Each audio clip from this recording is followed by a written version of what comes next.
Hello and welcome to my presentation. My name is Joel Bush. I'm an MA student here at Cal State Fullerton in the English department, and today I'd like to do a workshop presentation on credibility and source evaluation. So the concept of credibility with information online is very relevant today in both the personal sphere and the academic sphere. We're all concerned about the idea of fake news, the idea of advertising, what information is being put in front of us, and how do we know that we can trust it. So this is important to both our personal and academic lives, and today I'd like to kind of dispel some of that anxiety and equip you with some tools for finding credible sources in your research. So just a disclaimer, I'm going to begin with some theoretical kind of big concepts, and then we're going to apply those in an activity that I'm going to guide you through. And the activity is going to require you to have done your research already. So if you haven't done your research, you'll probably want to pause when you get to that point and then do the activity. So let's begin with defining what credibility is. So an excellent source I found on this is Adam Wierzbicki with his book, Web Content and Credibility. And he identifies three keywords of research. One is credibility, another is relevance, and the third is truth. So let's begin with credibility itself. So Wierzbicki defines credibility as reliability or believability, not truth. And often we can conflate those two in our research, but we don't want to do that.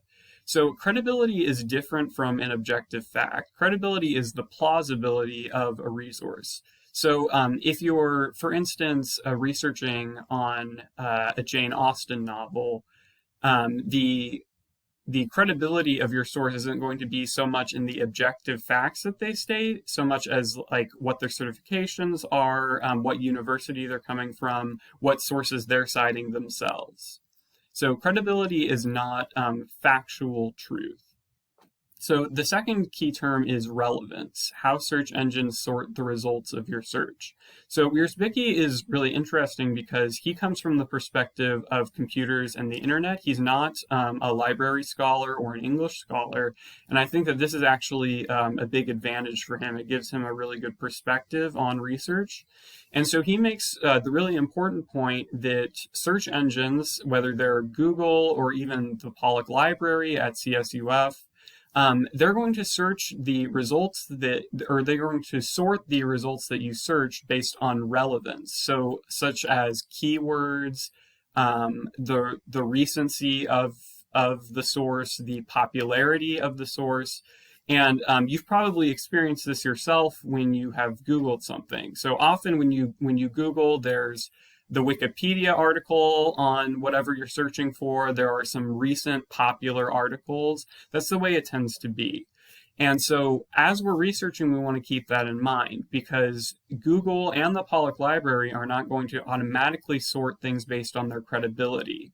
So the first results might not be peer-reviewed materials.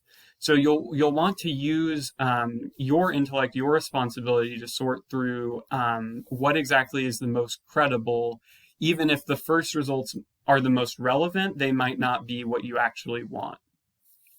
And then the third keyword of research that he uses is truth. So these are objective facts about a subject. So using that Jane Austen novel example again, within an article about a novel, there probably aren't going to be very many objective facts. There's probably not going to be surveys, data that you would find in, say, a scientific journal. So there are certain truths and facts about things that we can directly apply as knowledge. And we should be careful to differentiate between what is credible and what is truth.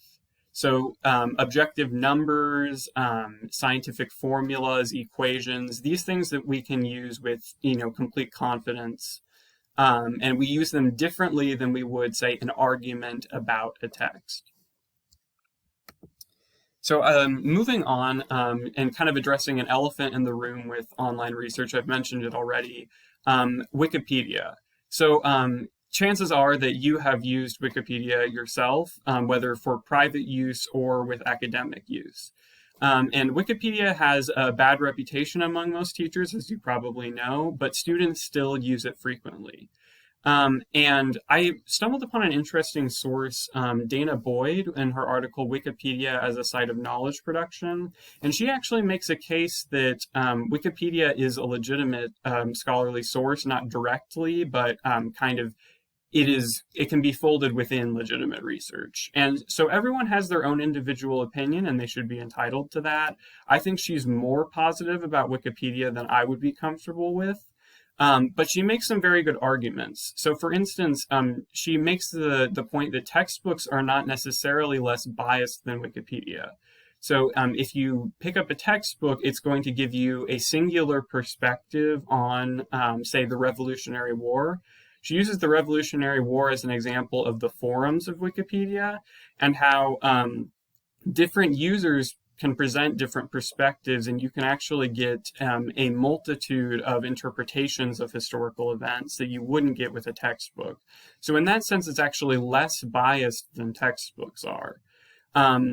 So Wikipedia shouldn't be something that you consider as like a total ban. It should be a launching point for more research. And sometimes it can help bring you up to speed on a subject that you might not be familiar with. So you should use the tools at your disposal. You should just use them responsibly and intelligently. Next, we'll talk about the 3 areas of credibility. So the University of Kansas Library website has a great article about this, evaluating sources for credibility.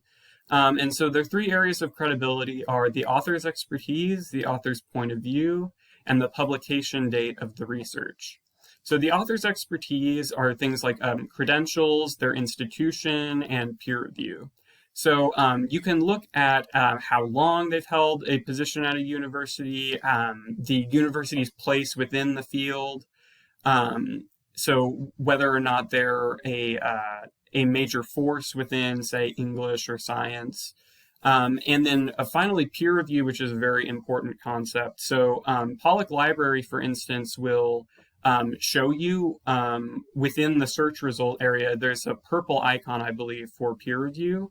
And that means that it has gone through a rigorous process of other academics assessing it. And so that makes it a more credible source than something that is published without other academics kind of lending their expertise to it and kind of finding the holes in it to help improve it. Next is the author's point of view, their degree of bias. So pretty much every author has some sort of bias. The real issue is determining how much of it they have and what the bias is. So within the humanities, for instance, one giveaway for, say, English scholars is they're very biased if they don't include credible arguments from opponents of a particular interpretation. So if there's all one point of view, or they only include a couple sources from an opposition point of view and kind of scarecrow the arguments, that's a clue that it's a very biased article. Whereas less biased articles will cede points to the opposition, show where they're right, before arguing their own point of view. And finally, with credibility, there's the publication date of the research. So the context of the discipline dictates what dates are legitimate sources. So by that, I mean, if you are a biologist, you're probably not going to want to use a study from, say, the 80s. So this is very different than in the field of English, where there are these legacy texts from theorists such as, say, Freud or sort of the French philosophers that are decades old. But we still use those, we just use them along with more modern interpretations of those theories.